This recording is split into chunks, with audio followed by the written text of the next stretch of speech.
Olá, pessoal! Então vamos dar início ao resumo do capítulo 1, que se chama O Conceito de Psique na Grécia Antiga. Então, primeiro vamos para a introdução. Eu quis trazer aqui para vocês o mapa de como era a distribuição territorial da antiga Grécia. E aqui nós temos a própria Grécia, né, que é o que nos interessa, e temos as cidades que são bastante conhecidas por vocês, né, como Esparta, Atenas, Corinto, Mégara. E essa parte vermelha aqui seriam os territórios, os assentamentos que os gregos tiveram em outros lugares, em outros territórios. Mas o que nos interessa mesmo é essa parte aqui central, que é a Grécia. Então, por que que a cultura grega, né, ela foi tão importante para o desenvolvimento da psicologia? Bom, primeiro porque ela trouxe o conceito de psique, que seriam o que hoje nós entendemos como processos psíquicos. Ela também trouxe a ideia, né, da distinção entre alma e corpo, que hoje chamamos de psicossomática, e também teve um momento muito interessante no decorrer dessa cultura, que foi o desenvolvimento do gênero teatral que se chama a tragédia, né, que alguns atores eles usavam máscaras e eles representavam condições da vida humana. E principalmente também porque trouxe, através da filosofia, a ânsia de conhecer a si mesmo. Antigamente se pensava muito assim, a antiguidade, no modo geral, ela focava muito na religião, nos mistérios, nessa questão de vida ou morte.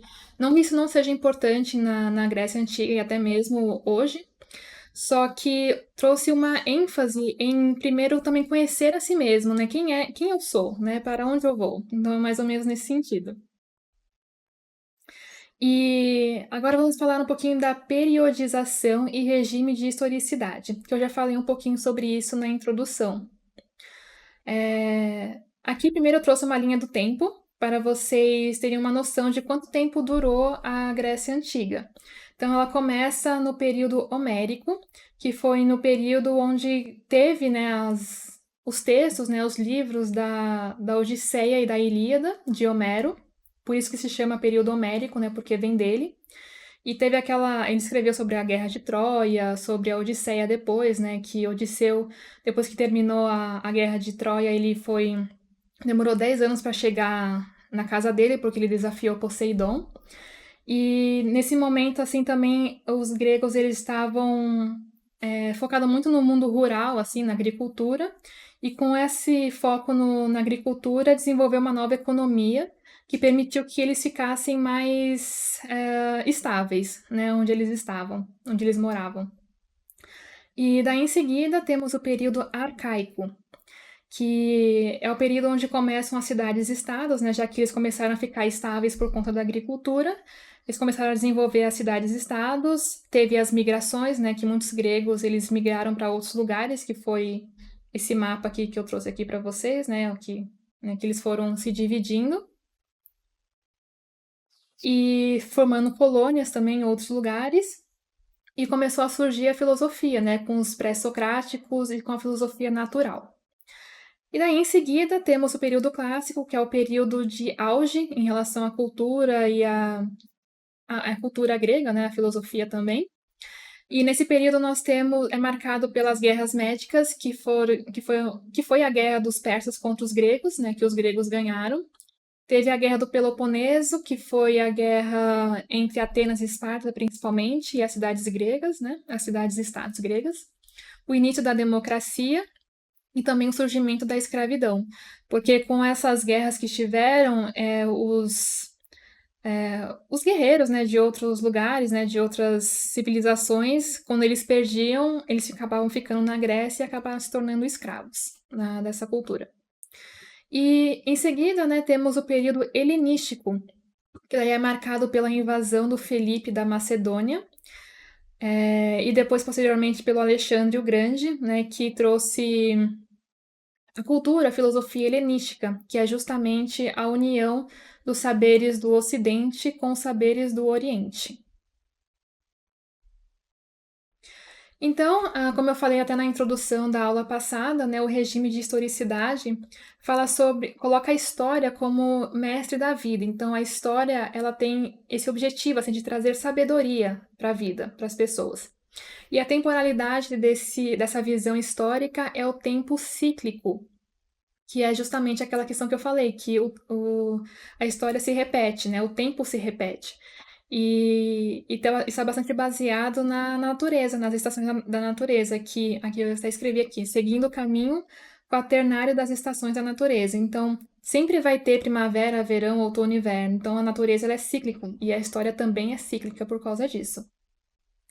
E os gregos, né, eles desenvolveram assim bastante dependência em relação à natureza e acabaram também desenvolvendo, né, descobrindo muitas leis naturais. E com isso, até também por influência da mitologia deles, eles criaram, né, a ideia de destino ou fatum, que é justamente quando, como eles observavam muito a natureza, eles perceberam que existia estabilidade, né? Existia estabilidade tanto na natureza, como no comportamento do homem, como no comportamento animal, das plantas e assim por diante. Então, junto com a mitologia e junto com as leis da natureza, eles desenvolveram essa ideia de destino. Aqui, nessa perspectiva, o homem é tido como um ser natural condicionado pelas forças da natureza, que assumem as feições de deuses, às vezes caprichosos e prepotentes.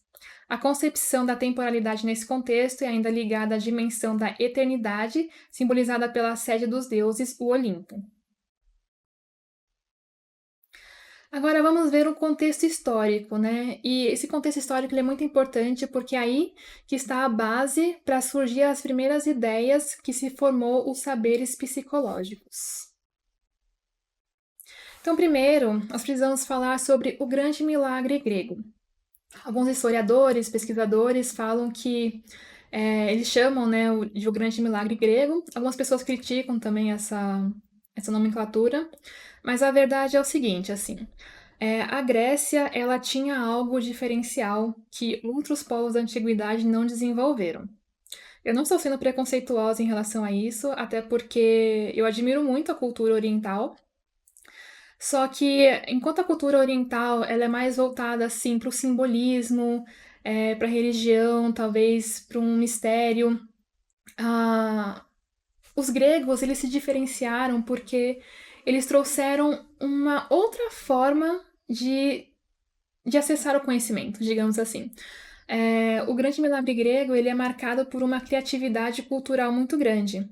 E foi nesse período, né, que começou a desenvolver a filosofia, a busca de um raciocínio lógico. Foram eles que desenvolveram a lógica, a disciplina lógica mesmo que eu falo. Desenvolveram a busca do conhecimento através da razão, que é diferente de somente buscar o conhecimento através da intuição, que era algo mais voltado para os orientais.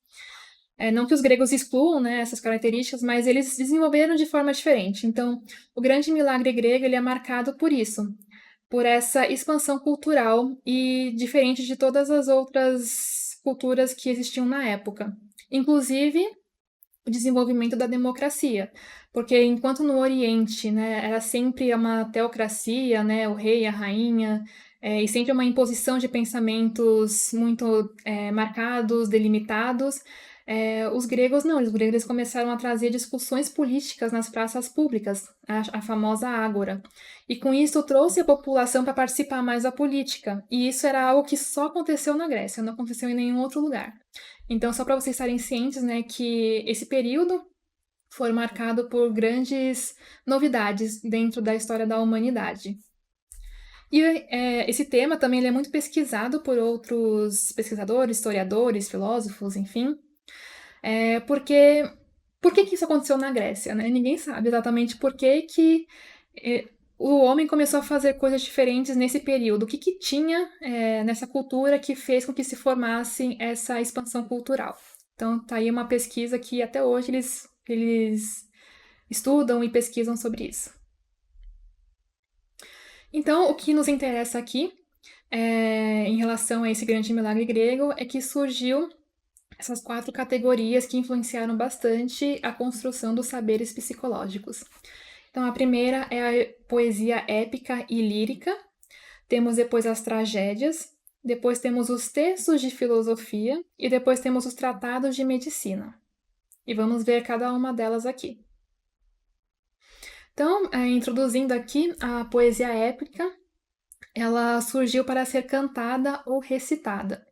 E os temas eram baseados nos mitos em relação a Homero e a Odisseia.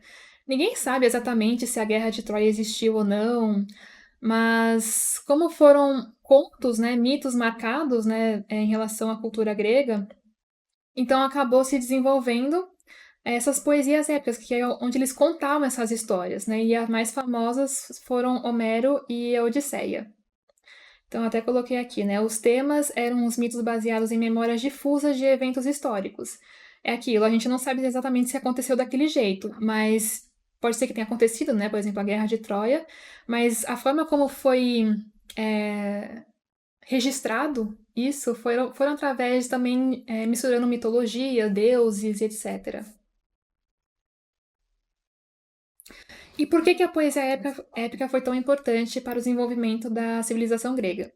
Porque ela trouxe uma forma de. Foi um instrumento civilizatório e educacional. Então, os gregos começaram a aprender mais sobre a cultura deles através dessas histórias, dessa poesia épica, né? Porque ela era cantada e recitada. Temos também. Eles incluíam práticas e formas de viver e de pensar. Então, esses textos, né, essa poesia trazia, né, ideias, comportamentos, valores em relação à cultura grega, às histórias deles. E isso ajudou a construir uma identidade cultural também entre os gregos. Os gregos começaram a aprender mais também sobre as suas tradições. E os textos também tinham uma função pedagógica. E os personagens se tornaram exemplos de modelos a serem seguidos. Então, o Aquiles, né, na Guerra de Troia, por exemplo, ele era um herói, e ele se tornou um exemplo a ser seguido em relação aos outros gregos daquela época. Depois temos a poesia lírica, que a diferença é que ela era recitada com uma lira. A lira, para quem não sabe, é um instrumento musical, né? Depois eu posso mostrar uma foto para vocês. E na poesia épica, né, o relato era. O objetivo, né, da poesia épica era relatar os fatos heróicos, os mitos e os deuses, né, que dominavam o imaginário grego naquela época. Já na poesia lírica, isso começou a mudar um pouco. Eles começaram a trazer mais sobre o mundo interior do homem, começou a falar mais de sentimentos, emoções e etc. Então temos aqui a tragédia. A tragédia, ela foi um gênero literário desenvolvido pelos gregos e ao invés de eles cantarem poesias, recitarem poesias, eles começaram a fazer peças teatrais. E o objetivo dessas peças era principalmente promover uma catarse emocional, ou seja, quando você libera muitas emoções, libera muitos sentimentos e condições internas em relação ao homem. Então, ao invés de só recitar poesias, ou ler poesias, cantar poesias, por exemplo, eles começaram a atuar nessas peças. E a tragédia, assim, de acordo com Aristóteles, né, ela surgiu através de rituais religiosos. E a partir daí ela foi se tornando mais institucional e começou a ter datas marcadas para a realização desses rituais, assim, dessas peças. E a mais famosa delas é as festividades de Dionísio, que era uma homenagem que eles faziam ao deus Dionísio, que é o deus do vinho. E temos a filosofia. A filosofia, ela é um termo criado por Pitágoras, que foi um filósofo também da antiguidade, e que significa amigo da sabedoria. A história, né, ou a lenda, né, que conta em relação a Pitágoras é que assim, falavam que ele era muito sábio. E uma vez falaram para ele, né, que você é muito sábio, e ele disse que isso seria impossível, né, porque nenhum ser humano é de fato sábio, né, ao nível supremo. O que eu posso ser é um amigo da sabedoria, ou seja, aquele que busca a sabedoria. Por isso que filosofia vem, né, de filo, amigo, né, amizade, e sofia, sabedoria. E a filosofia está ligada ao conhecimento e aos afetos. Ou seja, ela fala sobre a sabedoria, uma experiência de vida, como uma forma de viver. Ela também busca a relação com a razão e a sabedoria. E, principalmente, a filosofia ela busca encarar as questões, as perguntas últimas das coisas, né? Então, o que é ser, o que é existência, o que é metafísica, o que é vida, o que é morte, como viver plenamente, o que é ética. Então, a filosofia ela vai se voltar para essas questões últimas das coisas. E nesse sentido, né, a filosofia, então, ela não é apenas um exercício frio da razão, como ela é colocada hoje, como se a filosofia fosse só o ato de pensar as coisas. E não, na verdade, ela é uma busca intelectual profunda, enraizada nas aspirações mais íntimas e mais profundas do coração humano. Então, ela está muito ligada à experiência de vida mesmo. Essa é a verdadeira filosofia. É claro que, assim, existem muitos conceitos, muitas discussões sobre o que é filosofia, o que que ela aborda. Aqui estamos apenas no início da filosofia, né, que é na Grécia Antiga. Depois vieram os romanos, os helênicos, os medievais, os modernos, e, assim, essa discussão ela está até hoje aí para ser discutida em relação aos profissionais, né, intelectuais, professores, etc. Mas a filosofia começou com essa busca da última das coisas e também sobre essa questão sobre experiências de vida. E temos também a medicina da alma, que depois da filosofia, né, começou a surgir essa necessidade de uma medicina que não tenha só origens na mitologia. Mas a medicina da alma, ela começou, né, através da mitologia, através do deus Apolo, que era o deus onde ele fazia curativos em relação aos doentes.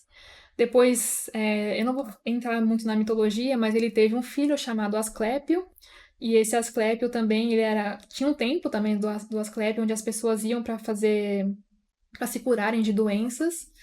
E Asclépio, né, na mitologia, ele foi aluno do Quiron, né, que é o centauro.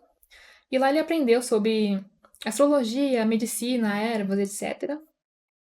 E os arqueólogos também eles encontraram agradecimentos, né, nesses templos da figura da Hígia e Panaceia. Hígia, se eu não me engano, ela é considerada a deusa da medicina, e a Panaceia, talvez deusa também, né, em relação às ervas medicinais. Já numa fase ligada ao pensamento filosófico e não mais mitológico, a escola filosófica de Pitágoras, sediada na cidade de Crotona, inspirou os avanços da medicina grega. O médico famoso da escola de Crotona foi Alquemion, não sei se falei certo, jovem contemporâneo de Pitágoras que deu bases científicas à medicina grega. Alquemion conhecia anatomia e fisiologia, descobriu os nervos ópticos, a trompa de Eustáquio, que é uma trompa auditiva ligada ao ouvido, e fez a distinção entre veias e artérias, e escreveu a obra Sobre a Natureza, na qual descreve sua concepção da doença como um desequilíbrio do corpo, sendo essa desarmonia decorrente de diversos fatores inerentes ao corpo, como má nutrição, dietas irregulares ou inadequadas, e fatores externos, clima e localização geográfica. Então, aqui nós já temos uma separação, né, do pensamento mitológico em relação à medicina, como conhecemos hoje, né, uma medicina voltada mais para a natureza, em relação ao corpo, a dietas, a clima e etc. E agora nós vamos entrar numa parte muito importante desse capítulo, que nós vamos aprofundar esses temas que nós acabamos de ver agora. E a autora, né, a Marina, ela traz como nome de eixo estruturante. Nós vamos agora abordar a questão da representação da pessoa humana e de suas condições nesse mundo, ou seja, as tragédias. Então vamos nos aprofundar um pouquinho nas tragédias agora.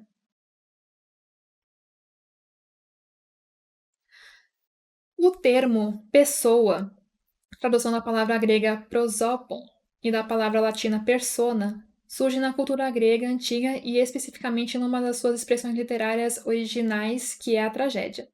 Nesta, a pessoa é a máscara utilizada pelos atores, ou seja, eles usavam máscaras, como eu falei, para fazer as peças de teatro, que define seu papel na representação teatral. Portanto, esse primeiro sentido do termo pessoa indica representação. Na cultura grega, o homem fazia parte do cosmo. E é muito importante nós definirmos isso, né? Para os gregos, existia o macrocosmo e o microcosmo. O macrocosmo seria o cosmo, o universo, a natureza, tudo aquilo que é grande, né? Que vai além do homem. E o homem, ele representa o microcosmo dentro desse macrocosmo, ou seja, ele é só uma parte menor desse macrocosmo. E na literatura, nas peças de teatro, eles representavam isso. nessa questão. Então, assim, eles reconheciam, né, por eles serem microcosmos, as suas limitações. Então, eles sabiam que, por serem humanos, né, eles não tinham os poderes dos deuses, né? Então, eles reconheciam a sua fragilidade, as suas limitações e também o tema de mortalidade, né? Já que todo homem um dia morre, né? E dentro desse panorama dos deuses, os deuses eles são atemporais, eles não morrem nunca. E então, em paralelo, assim, eles traziam esses temas, né, de limitações humanas, parado a essa questão do macrocosmo, né, que representa o infinito, a eternidade e a transcendência. Então, eles traziam essas questões nas peças de teatros que eles faziam. Então, a tragédia, ela surge no contexto histórico marcado pela crise do modelo heróico tradicional, Aquiles, né? E proposto pela poesia épica e pela influência da poesia lírica e da filosofia, que desvendavam a interioridade humana por meio da evidenciação das emoções e do conhecimento reflexivo. A tragédia retoma nesse panorama os grandes temas do mito e uma forma mais interiorizada e profunda. Então aqui nós já começamos, né? A poesia épica começou a falar dos heróis, temos a poesia lírica que começou a falar mais de sentimentos, daí temos a filosofia que começou a falar mais sobre essa questão da interioridade do homem, assim, da reflexão, do intelecto. E agora a tragédia retoma os temas dos mitos, mas trazendo com muito mais profundidade, com muito mais interiorização. Por isso que eles tinham as catarses, né? As catarses emocionais. As tragédias, elas eram marcadas justamente por isso, né? Pela catarse, pelo sentimento, estado de êxtase, profundidade interior, temas míticos como o destino humano, era marcado também por danças e músicas, tinha o êxtase dionisíaco, né? Foi o Dionísio foi um deus grego, né? E muito marcado assim nesse período. E também eles encenavam, né, eles encarnavam a dor enviada pelos deuses nas condições humanas, né? Que toda vida ela tem sofrimento. E eles, digamos assim, responsabilizavam, né, esses sofrimentos através do destino, né, que os deuses impunham a eles. E os principais autores das tragédias. Eu trouxe aqui, acho que uns 3 ou 4 autores para a gente conversar um pouquinho sobre eles, né? Primeiro vem o Ésquilo de Eleusis, que ele inovou colocando vários personagens na peça e isso aumentou o conflito da trama, que antigamente parece que eles usavam muito coro, né? O coro musical e tal, para contar essas tragédias, essas peças, e começaram a inovar trazendo mais atores para o palco. Temos o Sófocles, e ele melhorou muito a cenografia, né, dessas peças, também colocou mais atores nas peças e trouxe personagens mais humanizados, exaltando elementos das virtudes como a harmonia e a justiça. Temos também o Eurípides, que ele apresentou um gênero literário como a comédia nova. Essa comédia nova, ela traz questões mais do cotidiano do homem, do que a comédia antiga grega, que era mais voltada para a política. Ele também trouxe o melodrama, e novelas. E seus personagens se aproximavam das pessoas reais, como camponeses e príncipes, e também traziam temas do cotidiano, né, como guerra e religião, os excluídos da sociedade e as condições das mulheres, escravos e velhos.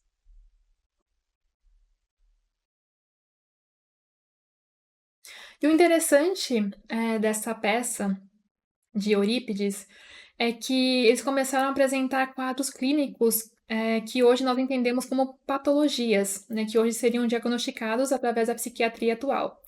E para Eurípides, a loucura é produzida pela paixão, que domina a conduta humana. Eu falei um pouquinho sobre a paixão na introdução, né, desse livro, que paixão seria o que entendemos hoje como emoções, mas não só isso, também está ligado a vícios, a, a condutas não morais, né, imorais, digamos assim. E aqui no conceito de paixão, o autor inclui todos os sentimentos intensamente vivenciados, tais como ódio, ira, amor e medo, ou seja, uma intensidade de emoções e de sentimentos. E com isso, e com esse descontrole passional, foi conduzida à loucura e a problemas psiquiátricos. E aqui eu trouxe, né, 4 tragédias que a Marina cita no livro.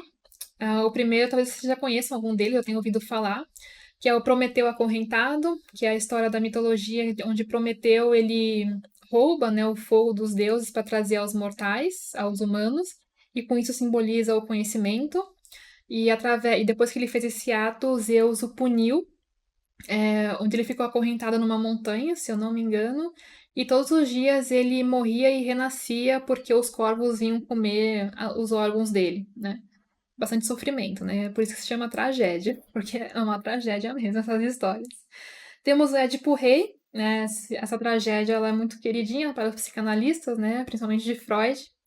E o Édipo Rei conta a história, né, do filho que teve uma profecia e os reis se livraram do filho, só que o filho sobreviveu. Daí, no futuro, quando ele cresceu, ele acabou matando o pai, se casando com a mãe. Daí, ele descobriu que a esposa dele era a mãe dele, e daí ele se cegou. Né? É tragédia, gente. Temos a Écuba, que é uma história de uma rainha que, depois que Troia é, perdeu a guerra, né, ela foi levada pelos gregos, e tem história também de vingança por aí. E temos a Medeia, que é a que eu vou comentar. Eu trouxe essa imagem aqui. Essa é de um filme que se chama Jasão e os Argonautas. Tem duas versões desse filme. Tem uma versão da década de 60 e uma da década de 90. Essa aqui eu peguei da década de 90. E Medeia ela era uma feiticeira. Ela se casou com Jasão. Eu vou trazer aqui a história dela. Ela se casou com Jasão, só que quando o Jasão. Eles tiveram filhos, né, e quando eles chegaram em Corinto, Jasão ele quis se casar com a princesa de Corinto. Então ela foi abandonada, humilhada por ele por causa disso. E na tragédia de Medeia, ela queria vingança, então para se vingar, ela matou a princesa, ela matou o rei de Corinto, e ela também matou os filhos que ela teve com Jasão por vingança mesmo, né? Então é chamado a loucura de Medeia, essa tragédia, justamente por causa disso, assim, porque ela entra em muito conflito assim de humilhação, de vingança, de uma série de sentimentos muito ruins que são as paixões, né? Que eles chamariam de paixões. E com isso temos a tragédia de Medeia. Então, em relação a essas tragédias, ela traz muito esse tema do conflito entre o desejo e a transcendência, da submissão em relação à natureza e às divindades, né? Porque os deuses, é como se eles criassem o destino do homem, assim, né? Os deuses eles estão bastante presentes nessas peças. E no caso de Medeia, trouxe muito adoecimento mental, né? Porque ela amava Jasão, e depois ela se sentiu humilhada e passou a odiá-lo, e com isso ela acabou entrando em vários conflitos morais, divinos, éticos em relação ao que ela faria em relação a isso, e ela acabou indo para um caminho bastante destrutivo, que foi a vingança e também até a morte dos próprios filhos que ela teve com Jasão. E graças às tragédias também trouxe essa porta, né, para investigações de enfermidades psíquicas. E a questão de como as paixões, o desequilíbrio da vida pode ocasionar essas perturbações mentais. Aqui ela traz também a importância da filosofia nisso, né? A filosofia ela busca resolver esse conflito, evidenciando e valorizando o lugar interior, onde brota essa exigência de transcendência, de superação. Ou seja, a filosofia é uma forma de você buscar os valores, buscar a superação, buscar viver uma vida melhor, uma vida mais ética, mais justa. E também enfatiza essa questão de ouvir mais a voz interior, né? Talvez não focar tanto nos deuses, né? Nos destinos dos deuses, mas encontrar um lugar assim talvez de autocontemplação, podemos colocar assim. E na filosofia grega, né, se vocês forem se aprofundar, vocês vão encontrar vários autores assim que falam sobre esse conceito, que é o daimon. E o daimon, ele é colocado assim como um tipo de manifestação do divino, assim, é como se fosse aquela voz assim, nossa, que é mais sábia, como se fosse uma voz de sabedoria. Que começou, né, na filosofia de Heráclito, mas Platão, Aristóteles eu não sei, mas Platão eu sei que falou sobre o daimon, que é justamente isso aqui, que é como se fosse uma presença que ajuda o ser humano durante a vida nas suas decisões, ou seja, não se deixar levar totalmente pelas paixões, pelas emoções intensas, mas ter um discernimento assim entre um e outro. E agora nós vamos para o eixo estruturante, que se chama a voz interior, o imperativo de conhecer a si mesmo, os primeiros conceitos de Psique e Sócrates. Aqui nós vamos entrar mais profundamente na filosofia, então vamos ver Sócrates, Platão e Aristóteles, principalmente, e depois encerramos com a medicina grega. Então vamos dar início aqui às origens do termo de psique. Como surgiu esse conceito, como é que os gregos viam e desenvolveram esse conceito de psique, e que hoje nós chamamos de psicologia, né? Psicologia vem de psique.